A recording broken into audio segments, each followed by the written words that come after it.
Isqophamlando sengoma esidume kakhulu ezinkundleni zokuxhumana sangena kakhulu ebantwini. Sikhuluma ke ngegushi ke kaMthandeni ke featuring ke Mawhoo ke lapha ke siphinde yazenzela omunye umlando omuhle yahlanganisa ke lapha ke u8 million viewers ke on YouTube ke lapha ke lengoma bafuthu ke inenyanga eyodwa vo ikhona ke kodwa ke ilokho iqopha imlando ke elandelanayo ke lapha ke njengoba ke ilokhu igila izimanga. Ake ngiqale ngibingelele abafuthi abaqala ukusijoyina kuleli khasi ngithi sanibonana ke uma uqala ungena kuleli khasi ngicela uqinezele button ka subscribe ke uphinde like lama video ke engiwenzela wona. Babafuthi ke ingoma kaMthandeni ke iGcokama elisha umfoko amanqele ke yenza kahle kakhulu njengoba izibalo zayo ke lapha ke ku-YouTube ke lokhu zikhuphuke njalo ke njengoba na ku Spotify ke ilokhu futhi izibalo zakhona ke zikhuphuke njalo ke lapha ke lento bafuthi ke ikhuphula umaskandi ke ubeya kwelinye izinga njengoba ke sikwazile ukuthi ke izihlanganisele ke u8 million viewers ke on YouTube ke ngayo ke inyanga ke yodwa ke lapha ke lengoma bafethu ke uyenze nentokazi ke yamapiano eyaziwa kakhulu ukuthiwa Mawhoo ke lapha ke njengoba ke sibona ukuthi ke inesasa sesikhulu ke ebantwini ke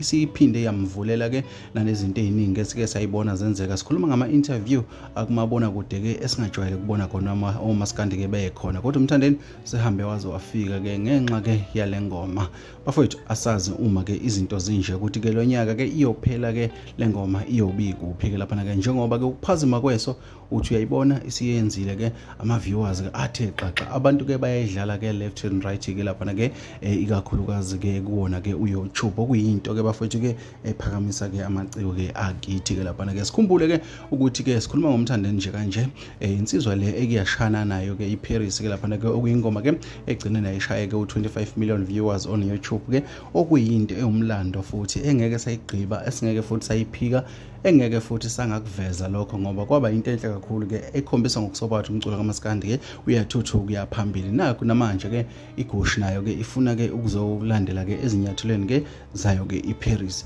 Ama Red Nation awayishayela ihlombe ayishayela izandla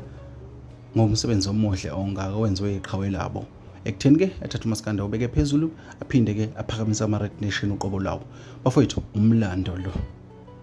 umlando omkhulu asazi noma uyobuya ugqibeke noma usayogqibeka mhlawumbe nekusaza kwenzeka asazi kodwa nje umlando bafethu esingakusho inhle lento esiyibonayo kuMaskandi. Mina ke ngokuyilezi ke benguphathile zona la kwisiqiniseko esemedia.